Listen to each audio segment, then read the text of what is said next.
Hello, everyone, and welcome to our What to Watch at Natural Products Expo West and our show guide for the live event in 2022. It's hard to believe that it's been 3 years since we've been live at Expo, but we are really excited to be back there in Anaheim and really excited to go over some of the trends that you'll be seeing there, as well as give you some advice on what brands to look out for. So just some quick footnotes here. Spins is inspiring the pursuit of wellness. We have invested heavily in product intelligence and continue to be the established leader in inspiring the pursuit of wellness. There are currently over 380 attributes and over 1 billion data points that we use to identify actionable insights around innovation for both brands and retailers, many of which we will be using to go over some of the trends that we'll be speaking about today. Today, I am joined by Jessica Maniscalco, a Senior Retail Insights Manager, as well as Haleigh Resetar, our Corporate Communications Specialist. And my name is Scott Dicker. I am a Senior Market Insights Analyst with Spins. So we are excited to go over some of the trends and really thankful to have such a group of experts on here with me presenting. So we went into a little bit about the product intelligence, just a little more info on how we collect it. We collect the product label data, which is used to generate all these attributes as well as activate all these insights. This ranges from things from nutrition, allergen information, diet claims, sustainability, as well as things like label claims and product facts, and also Spins positioning groups that are proprietary and help you identify products within the industry that are health and wellness products, natural products, and give you a lot of actionable attributes. Here's just a few more examples of it, but I know we want to get right into the trends. So without further ado, let's start here. As a quick reminder, it's always great to level set as we get ready for expos. A lot of the products that we bring to Expo that you're seeing on the show floor, that you're hearing about, are these health and wellness products. And so we wanted to give an update on how these health and wellness products are shaping the industry.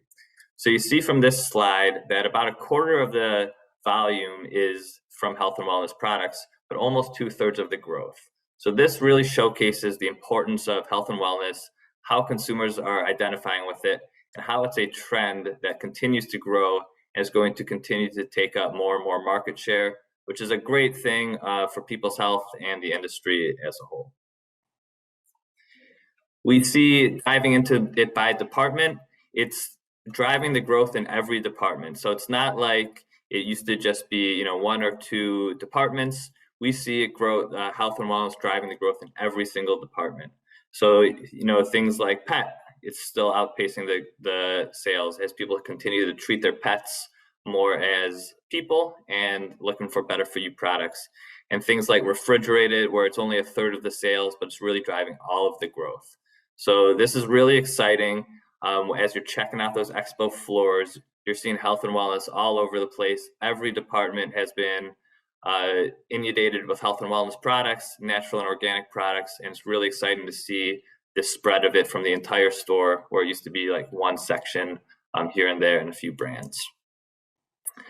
And then as we continue to look at omni-channel, we wanted to take a look at kind of the share of wallet where we see where the spend is coming from. And so this takes us from these current time period, and then all the way back, you see at the bottom, we go to kind of early on in the pandemic from August 2020.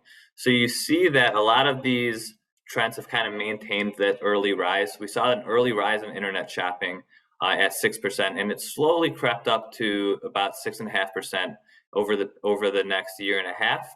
So that's something that we continue to watch.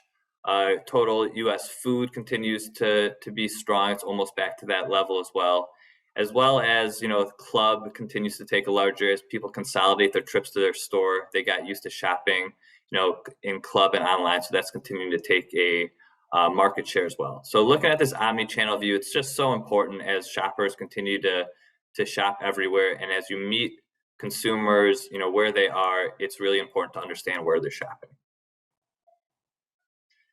And so let's get into some of the actual trends that we're seeing and product trends that highlight that are going to be very prevalent at Expo at the floor, and that we're gonna be looking out for.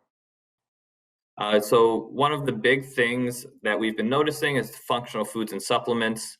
This is something that continues to blend. It's a gray area now, where these functional ingredients oftentimes start as supplements and they make their way as a life cycle into functional beverages as well as different functional foods. So what kind of products are there? And so when we take a look at these attributes, we look at it from both a brick and mortar perspective as well as on Amazon to see what types of products are doing well and where they're selling. Do the trends look the same? One of the trends that we're seeing that we're going to speak about a little more later as well. Ashwagandha continues to be one of the hottest, if not the hottest, functional ingredients, and you see it's growing tremendously both in store and online, remarkably at the same growth at 162%. So this is an adaptogen herb that's growing, a lot of popularity. It's been around for a while. We see nootropics, a similar thing there. And so it's really interesting to look out for, but not always the trends match up as neatly as ashwagandha nootropics. We see things like ready-to-drink proteins, which are growing 57% online and 18% still strong growth in store. And then on the flip side, we see hydration supplements growing at 232% in store and I say only, even though it's still a very high percentage, 68% online. So these are some of the trends that we're seeing. There's a lot of the staples, vitamin D, melatonin, superfoods that are having strong growth both in store and online as well. And vitamin C is still coming down a little bit from that initial pandemic surge. It still has some good sales, but we are seeing kind of a recalibration over there as well. Gummies continue to be a strong form as a lot of these products are moving to gummy format. And a little call out there is we do expect to see these other candy formats as well taking place along with gummies. So be on the lookout for other candy formats to really play a role in functional food and beverage and supplement forms as well. And so similar to this, when we look at the growth, we see that when it comes to where people are buying, we see that there's just over between a quarter and a third of the sales are coming online for supplements, and almost 3/4 are coming from in-store. But where the growth is coming from is pretty evenly split. So this goes back to that initial point, as consumers are really shopping both places. They oftentimes will be looking at in-store and they will discover it, go home and research it and buy it online, or they'll discover something online through some research and go to their store. So just wanted to continue that as these strategies for looking at products in Expo, and consumers are looking both in store and online. And keeping on this trend of functional ingredients, I told you we'd get back to ashwagandha. It's really becoming the hottest functional ingredient. It's been growing at over 160% year over year, as mentioned. And it's really for a go-to of health focus as well. It's known as an adaptogen herb. Ashwagandha has been a common supplement ingredient for stress relief over the years. And with mood support ingredients up 46%, consumers are increasingly stressed and worried. So this herb has seen really a resurgence in growth. Consumers have been more comfortable and familiar with this product. And so that's really led the drive to all adaptogen growth at up 14% year over year. So I really looking to see what's the next adaptogen ingredient that's going to take off, kind of riding the coattails of ashwagandha. Another thing I've been looking at is these cognitive support. There's been diminishing attention spans from everyone, from smartphones to poor sleep habits, social media, isolation, and working from home distractions. They've really accelerated the rise in the popularity of cognitive health supplements. And they saw almost a 40% growth year over year. This trend goes beyond job function and schoolwork. We're seeing a rise in nootropics for a variety of functions, including energy supplements up 32%, mood support up 27%. And, it's even crossing over into food and beverage. Specifically, many energy drinks are now including these brain health ingredients as a way to kind of boost and differentiate themselves from a number of caffeinated ingredients, just caffeinated beverages in general, although a lot of them are added to caffeinated beverages as well. Notice an increase in these types of nootropics and beverages targeted as gamers as well. I think that's something to look out for as well in esports. And another trend that we wanted to watch for is CBD. We've heard a lot about how CBD has really come back down to earth after really taking the industry by storm. I remember, it wasn't too long ago, there was an entire hall dedicated to hemp and CBD products.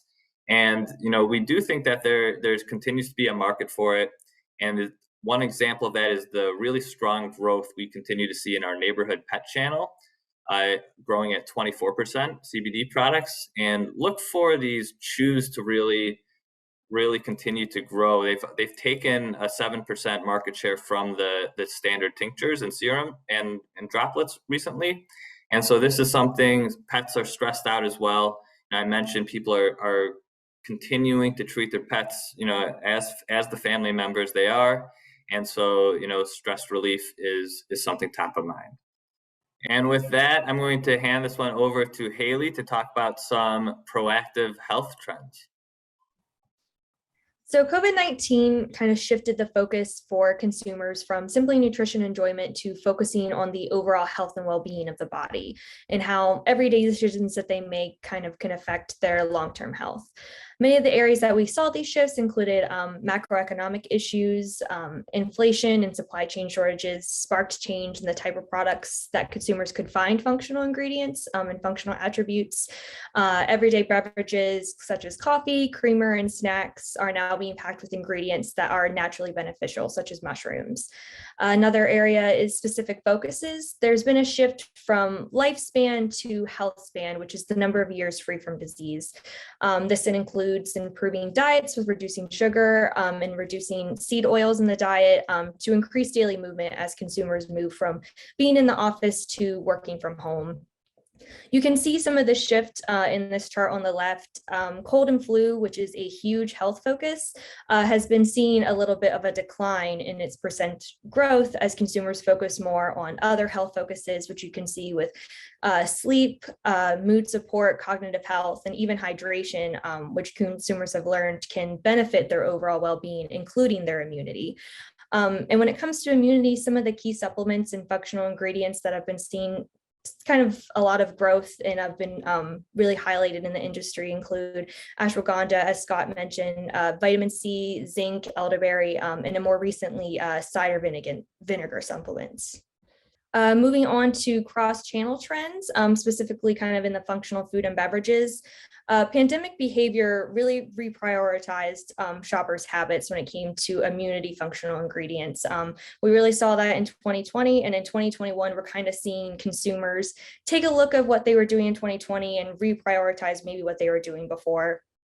Some of the ingredients that really saw a huge spike in about 2 years ago was camu camu, a superfood, mushrooms, specifically cordyceps, vitamin D, and vitamin A.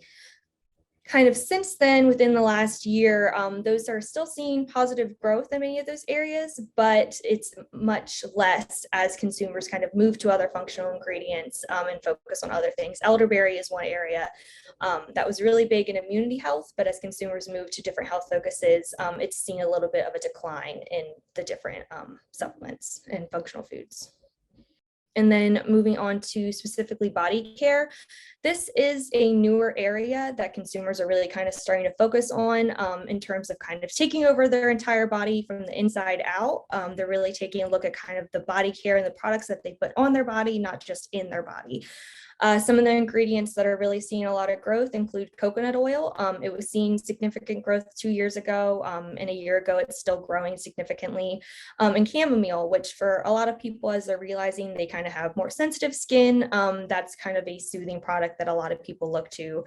Products such as aloe vera and tea tree oil, which used to really kind of dominate the body care industry, are seeing a decline as different functional ingredients kind of enter that spectrum of body care.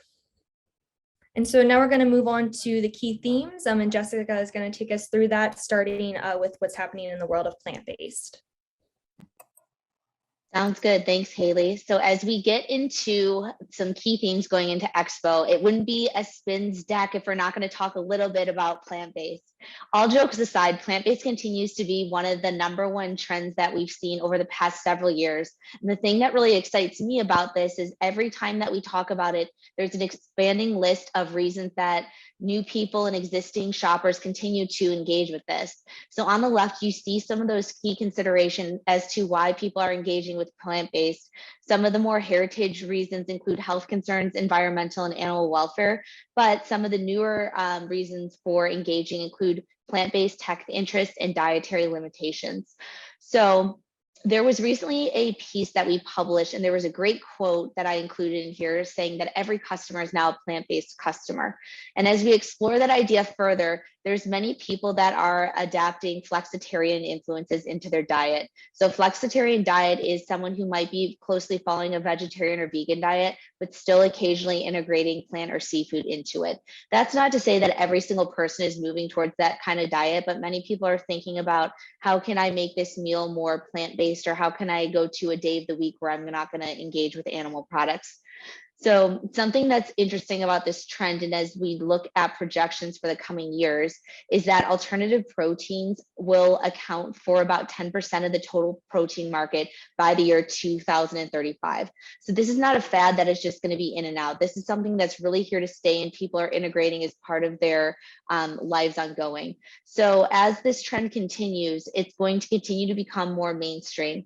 And as that happens, we'll see more and more major brands, CPGs, restaurants, et cetera, coming up with alternatives to these options to fit these needs. As well as hand in hand with that, we'll see more unique innovation. Some of the things that are being talked about a lot, I'm sure you've heard of this because it's all the buzz right now, is potato milk. So maybe we'll get to sample that at the show, but also plant-based pork, jackfruit bases, as well as alternative seafoods have been some of the major areas over the past few years. So what you'll see on the bottom are the 3 largest areas with plant-based alternatives, which include beef, chicken, and pork, which is very reflective of mainstream regular meat.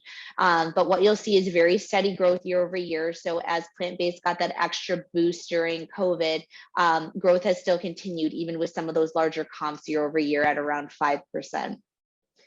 So moving past plant-based on the next slide, please. We're going to talk about another trend, which is cultured proteins. So as we think about those who are engaging with plant-based right now, not every person is looking for a strictly veggie alternative if they're not going to engage with meat. We mentioned that many of these shoppers who are kind of getting away from meat and dairy for some meals or certain days of the week, they want products that mimic those animal-based proteins. And so we are seeing more lab-based solutions in market. There's actually over 100 companies right now working on these technologies, but cultivating proteins in a lab. So there's actually no, it's a lot more sustainable because you're not reliant on the supply chain completely to get to some of those sources. So what you'll see on the right is I have several brand examples with this technology. Perfect Day is the technology used in 3 of the brands listed here, including Brave Robot, Nix, and Grader's Perfect Indulgent line. And if you've ever tried these, you'll know that they taste exactly like regular dairy ice cream, but they actually are free from any components of dairy. So really cool innovation there. And those are all brands you can engage in on shelf with that alternative to regular milk. The other thing that you might see on shelf starting this year is this Automo coffee. So it is actually beanless coffee, again, with some of those cultivated proteins serving as the base. So not relying on the supply chain or getting those products from one country to another, and oftentimes. The bottom 2 with Voyage Foods and Remilk are not brands that you're going to see come into market, but are technology companies that are developing alternatives in the spaces of peanut butter, chocolate, coffee, and milk. So this trend might not be one that you see explode in the next 2 to 3 months, but I think by the end of this year, this is going to become more and more mainstream, with more brands taking advantage of these technologies and the solutions that they offer. Yeah, Jessica, I think that that's a great point, and I think especially when it comes to these meat and dairy, I think it's that rise of the continuation of that animal-free protein, where Mhm. it's kind of an expansion where plant-based will be a subset, and this will be the other kind of subset of animal-free. Would you agree? Do you think that a lot of these are going to continue to make a lot of headlines this year, and we might see them really be disruptions in the next year, even? Absolutely. One great example of that is Brave Robot is an ice cream right now, but actually a next D nominee that just came out for Brave Robot is eggless cake mix. So there's already developments being made in new aisles and new substitutes. So it'll be interesting to see with the 100 companies that are developing this and even for use in the US markets, which will become household names and which are going to be more behind the scenes for private label or other mainstream brands to start creating lines with. So that's a great point. Yeah, and it's going to be really interesting to see one day when you go to the milk section or the burger section, and there's going to be so many different options. You know, you'll have your traditional meat-based burgers or your dairy milk, and you'll have your plant-based alternatives, and now you'll have these other animal-free, you know, just blending into them to really be a solution. Mhm. And that goes back to your last point on that growing number of flexitarians, how everyone's that consumer. It's really moving those percentage points over one way or another, because you're not going to get you're not going to get as many people who are exclusively only eating one of those options. Exactly. And back to the point that every shopper is now a plant-based shopper. You need those different options in market if you're really truly going to make this something that everyone can integrate into their lifestyles. That's so great. This is one of the most exciting areas of innovation. And so I believe we are going to talk about some meat and dairy as well. Haleigh, take us away. So we've been talking a lot about plant-based and flexitarian diets, and something we really want to look at is how are meat brands promoting sustainability, and how is this kind of interacting with the plant-based phenomenon that's going on. So there are 5 different attributes that we looked at when it came to meat brands promoting sustainability. This includes animal welfare, organic ingredients, non-GMO, grass-fed, and pasture-raised. 3 out of these 5 attributes saw significant growth. The only 2 that didn't were organic ingredients and pasture raised, but they didn't see significant decline. They just saw a little bit of decline compared to their counterparts. The overall category of meat brands saw a 0.04% growth. And some of the innovations that we kind of expect to see in 2022 for these different meat brands is a focus on innovation pursuit number 1, which is regenerative agriculture. This includes planting diverse crops and planning your grazing with their livestock. So really kind of getting them involved in that process. And then meat and plant-based blends. So this kind of goes hand in hand with flexitarianism and plant-based. It's a way to kind of build sustainability for the meat brands by using less animal product with the integration of these plant-based alternatives. And then on the next slide, we're going to talk a little bit about dairy brands and how are they promoting sustainability. So dairy brands kind of saw a little bit more of a hit in terms of decline. They saw a 2.1% decline in their growth this year, as many consumers kind of choose dairy as the first step in their plant-based journey. They kind of take that because there are so many plant-based dairy options out there for people to choose from. The 4 different attributes, we kind of looked at this for their sustainability, include non-GMO, grass-fed, organic ingredients, and fair trade. In dairy, the only area that did not see growth was organic ingredients, and this was similar to the meat brands category, but all the other areas saw growth. The innovation pursuits that we really kind of expect these brands to take in 2022 include small and local. So they'll be working with small and local farms in their areas to kind of increase sustainability in that area, because those farms have a little bit of more ability to do regenerative farming and really focus on that as a sustainability. And then real and unprocessed. So these local farms that they're working with, making sure that they're getting products that are real and unprocessed. And that is what we're going to see, hopefully, for their growth in 2022. Thanks, And then Haleigh. Sorry, one thing I wanted to add in is this really goes hand in hand with a lot of what we've been seeing in the industry, where organic has become kind of table stakes for a lot of these attributes. And so we're looking at, you know, what are they doing within organic products? And so I think that's where a lot of these small and local farms, where people are supporting their local community, this regenerative agriculture, and a lot of these animal welfare claims are really playing a big role as well. And I think, there's some dairy and meat brands that we're going to be talking about a little bit later. There's a lot of brands that are doing this well and are going to be pursuing a lot of these beyond organic attributes. But organic's still important. It's really table stakes to a lot of these brands. So I think those are a lot of good call outs. And kind of next, still talking about sustainability, Jessica is going to walk us through kind of climate consciousness for these different brands and for this category.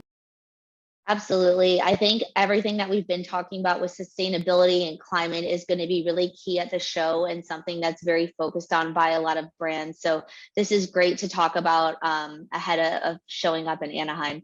So in terms of climate conscientiousness, we have seen a trend where shoppers have become very aware of their impact that they're having on the environment, not only from an ingredient standpoint, from an overall supply chain standpoint is really the thought process there. So environmental concerns is something we talked a little bit about with plant-based and rationale there, but even greater than that, how does the overall purchase impact the environment? So looking at things like upcycled foods, zero waste, reduced carbon footprint are all considerations here.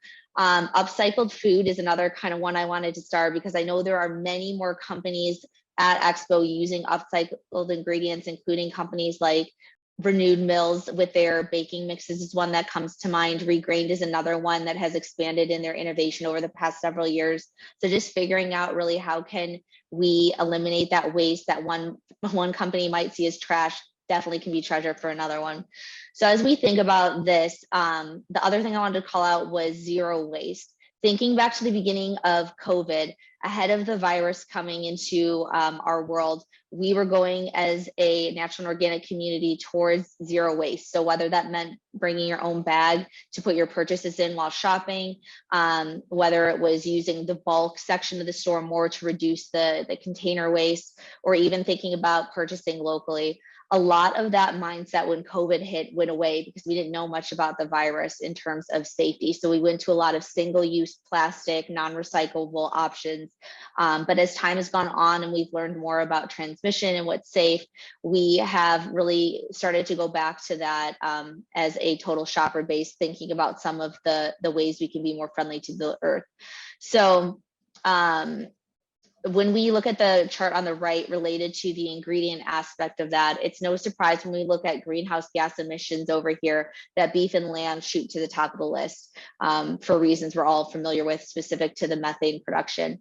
But as you get down the list towards more dairy-free alternatives, including soy milk, you see things like peas, fruits, and nuts at the bottom. We are actually seeing very little to no emissions to negative emissions.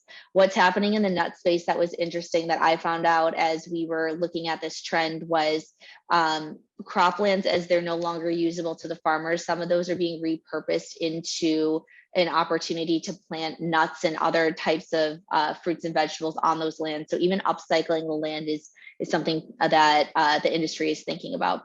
The last thing that I'll mention related to this trend is ultra urban farming. So that could be using hydroponics or aquaponics in store or locally. So you eliminate a lot of the harvesting and transportation to get things towards you. So I have only seen examples of this at very natural retailers, primarily out west, but I think this could be one that has a lot of upside in the next year in terms of engaging with shoppers. And it is something really when you're in store, if that's something a retailer has that draws your attention and gets you thinking about all of the great benefits to growing local and having those fresh products available to you. So I will pass it back over to Haleigh to talk a little bit more about sustainability specific to body care. Thanks, Jessica.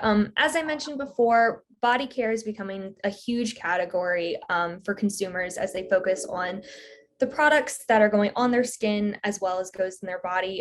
When it comes to body care brands and promoting sustainability, consumers are looking for products that have ingredients where they know where they came from, they know how they were harvested, and they're focusing on if those are sustainable practices that these brands are getting these ingredients from. So some of the three attributes that we kind of looked at for this, if it was labeled fair trade, if it was labeled vegan, which is a really growing category for body care. So whereas plant-based is really growing in food and beverage, veganism is really growing in the body care industry. And then labeled organic ingredients. All of these areas did see growth in the body care, with being labeled vegan the top category or top attribute for this. The body care category overall saw a 5.1% increase. And so kind of what we see happening in 2022 and what these brands are going to be focusing on to continue to promote sustainability for their consumers and for their brands is zero waste and recyclable packaging. Because of all the different products, a lot of people have multi-tiered, multi-step beauty routines. They're wanting to try to reduce that packaging. So having products that are zero waste, that they could recycle it, is really important for consumers, because when they kind of look at their bathroom and they see all the products that they have, they see how much waste they can be creating just within their bathroom space. And the second pursuit is locally sourced ingredients. So consumers want to know where their ingredients are coming from. So a lot of brands are really focusing on working with local farmers in their area and making sure that their ingredients are locally sourced. For the next slide, we're going to move back to Jessica as she talks a little bit about taste bud travel. Thanks, Haleigh. So thinking about traveling and taste, we know that there's been a ton of restrictions over the last several years in terms of moving from international destinations and even around the United States. So there hasn't been a diminish in people's want for new and unexpected flavors, but there's been different ways to explore that even at your local grocery store. So people, especially generations as millennials and Gen Z, are still looking to try new things all the time and experience new cultures. Traditionally in the US, when you think of international or cultural cuisine, it's been narrowed to three specific types, which include Mexican, Italian, and Chinese. Well, as people get a little bit more adventurous and want to experience some of those newer things, the gap is widening between kind of different areas of the world where shoppers are willing to engage with new flavors and different types of products, even in prepared dishes or flavorings throughout the stores where they're available. So I've listed some of the top 10 growing flavors throughout the store here, but what you'll see is there is a lot of interest in African and Mediterranean types of flavors and spices.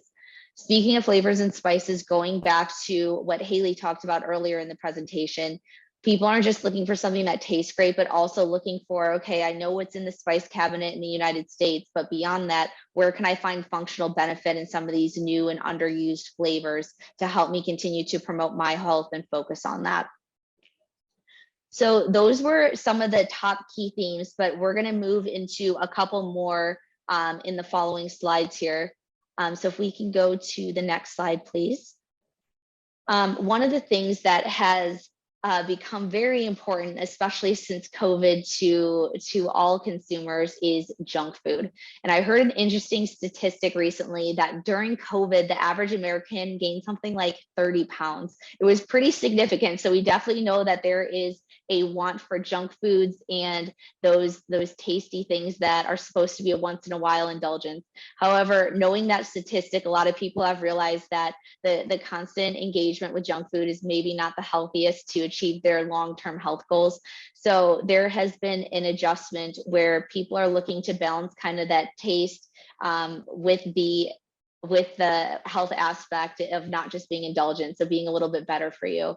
On the left there, what you'll see is some of the areas within comfort foods where you are seeing some higher engagement. So things like keto-friendly chips, plant-based jerky, high protein ice cream, and then naturally positioned sodas and candies all have some pretty nice momentum year over year. And the thing about it is these products actually taste good. So while it might not be your traditional ice cream or snack that you're used to, there actually is great benefit along with taste in some of these products.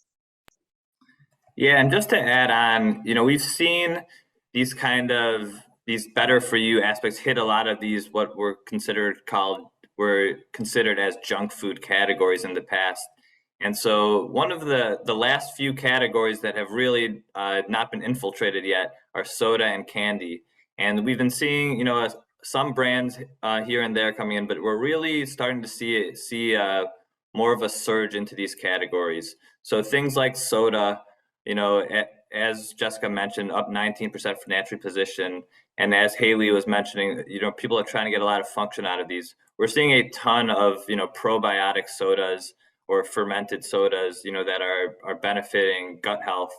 And also in the candy aisle, the big demon now is sugar in a lot of these things. So as we're taking a look at a lot of these alternative sweeteners, things like monk fruit and allulose are really playing a role to lower the calorie count, the sugar count of a lot of these candies. So it's really exciting to see, people want these indulgences. So it's still about eating intentionally, whether it's a functional food or beverage, or intentionally having that indulgence. So that while there is still room for those indulgences that are high sugar, it tastes good. It's really exciting to see an option for people looking to get a little better for you options in there as well. And that will take us to our next slide, to Jessica. Thanks, Scott. So the other trend that we did want to hit on here is a very important one. So this information was pulled from the KeHE Diverse Trade Program information, but it illustrates a really important story and a trend that we've been seeing over the past several years. So pre-COVID, there was interest in diversity in terms of ownership of brands, women-owned, et cetera. But what really helped perpetuate this trend even further was the Black Lives Matter movement in 2020. And so as a shopper base, when you look at ownership of some of the brands that are selling in natural and even across the store in some of these better for you categories, you'll see that it's not reflective of the population who's engaging with these. And so we know that the more diverse that we can make our products and understand the needs of consumers, the better it is for everyone and to really support these underrepresented communities. So what you'll see here is that women-owned, minority certified, NLGCC and veteran-owned all have really nice substantial growth year over year, but we've been seeing the same trend over the past several years where each year people get more and more engaged and more interested in supporting these types of products. So again, at Expo, this is going to be something great and that is well represented at the show. And as you look for brands you may want to visit, this also is a filter through New Hope's exhibitor list that you can filter on to find some of these great brands. I think it's also very interesting that, when we talk about those new flavors that are really popular, a lot of it, it comes to light when a lot of these brands have the opportunity to bring in these new flavors. And so that kind of share of the stomach, when people are looking for these different types of cuisines is really made available. So this is really exciting to see. It's going to be all over Expo, I believe. So it's very good. And with that, it gets me to one of my favorite spots, some of our brands to watch at Expo. So we just identified a lot of these high-level trends down to some really detailed trends of what you're going to see at Expo, what's popular, what's health and wellness is driving the growth of the overall food and beverage and supplement body care industry, sustainability. But what are some of the brands that we are excited to check out when we are in Anaheim? So I can kick this off here, Scott. And this is one of my favorite things that we do for Expo is come up with some of these recommendations. So there's a few I'd like to call out on this slide. The first is Haleigh Foods with their mushroom plant-based bacon. Very interesting, very innovative. I know they got a lot of buzz at the last Expo West show last year, but they actually are nominated for a Nexi Award too for this unique kind of sub-segment within plant-based. So definitely a booth to check out. The next one I'd like to highlight is Neptune Snacks. So this is a fish jerky where they work with local farmers and fisheries to make the most of the catch, and all of their products are 100% traceable to the source. Also another Nexi nominee, so really excited to see them get some recognition. The third one I want to call out here is Epic Source Foods, and this was very unique and caught my eye right away. They have made the world's first goat milk ice cream called La Luz. They also have a label called Funny Farm where they have goat cheese, mac and cheese, goat cheddar popcorn, and goat cheese pizza. So all delicious, all unique, and all with goat's milk, so alternatives to dairy. The next one is Steve's Family Food. So they have the first line of salmon nuggets. So another better for you option over chicken or fish sticks in that nugget space that you might be a little bit sick of at this point with all the cooking at home we've been doing. But these products are all non-GMO project verified. They're certified sustainable by the MSC organization, and they're also certified women owned. So a lot of great things going on with Steve's Family Foods. The next one I want to call out is Al Dente Pasta Company. So we talked a lot about sustainability, and they have a brand new line of sustainable organic pastas that come in a 100% recyclable plastic-free paper bag. So I'm really excited to check out that packaging. While there hasn't been too much differentiation in the pasta aisle with sustainable package in a while, so that'll be a good one. The next one is Jazzberry USA. And so this is the world's first superfood organic rice. And it's a purple colored rice with really high antioxidants. So just to give you an example, it has 35 times the antioxidants in cauliflower, 7 times that of kale, and 40 times that of brown rice. So some really cool nutritional value there. It's also organic, non-GMO verified, and B Corp, also 100% minority and women owned. So that is a cool one with a lot of the attributes that we've talked about. And then finally, Gooder Foods Inc. So this is a high protein mac and cheese. So we've been talking a lot about options that fit into different diets and lifestyles.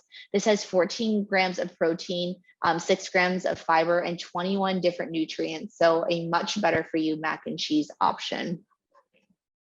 Seems like there's a lot going on in that pasta industry. Yeah. So, you know, ripe for disruption. So it's great to see all the innovation. Whenever there's a category that we think has kind of been around for a while the way it is, it's great to see a lot of that disruption going on. So these all sound like they're really good finds for Expo. And let's continue to look at some of the brands to watch. Haleigh? So some of these brands to watch that I really want to highlight, kind of starting with beverages, is Better Booch. They make small batch kombucha. They kind of want to offer an alternative to the usual carbonated beverages. That was kind of their whole idea when they first started. And they're brewed out of Los Angeles, and they offer naturally occurring probiotics and botanicals in their products. The second one is Defy. They are a Black-owned, women-owned, and veteran-owned performance drink company, and they focus on producing products that contain CBD for performance and recovery. Moving on to personal care, there is Badger. They're also a family-owned and women-owned company. They're based out of New Hampshire. They're really well known for their organic skincare and their mineral sunscreens, which are really big right now. Everybody's really focusing on sun protection, and they're made here in the USA. And then the next one is Attitude, and they focus on clean body care products that are eco-friendly, very much with the sustainable practices, with either refillable options or even unpackaged products that consumers can purchase from them. Next up in the bars, there is Brainiac, and they offer a line of grab and go snacks kind of created to feed your brain. So going on along with the health focus, a lot of people are really focusing on their cognitive health, and their kind of unique combination of a bunch of different omega-3s in their different brain bars, as they call them, are meant to promote brain development and health overall. In the baking and baked goods, there is Better Bites Bakery. They are a plant-based company, even down to the packaging that they use to package their products. And they focus on creating products that you can kind of bring to celebrations, little cakes and little snacks that are free from some of the top 8 food allergens. So for a lot of people who kind of suffer from food allergies, that's who they really wanted to target. And to kind of make everybody feel comfortable, if you have to take a product into your kid's class, you know, you want to make sure that no one's going to have an allergic reaction from that. And then in breakfast, I wanted to take a look at Brekkie. They are an Australian company, and they make ready-to-eat overnight oats.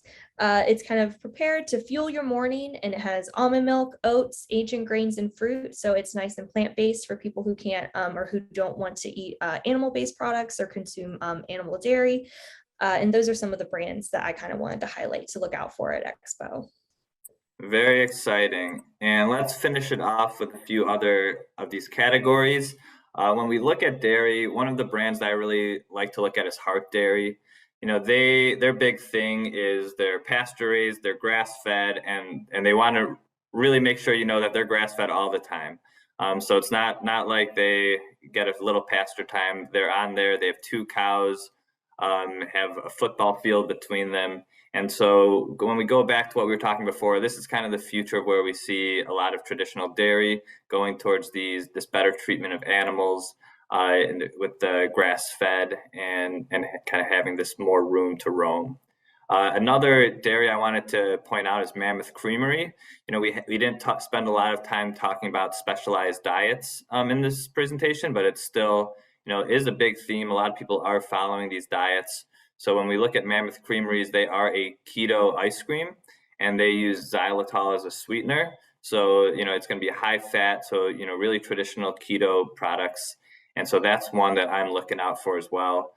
Moving over to supplements, I put Allmax on there. They've been a sports nutrition brand, a very traditional one for a long time. It's always been one of my favorites. So I'm glad to see them have a booth at Expo. They've always had, you know, well-dosed products. So it's really exciting to try them out as well. I also wanted to call out the pain drink.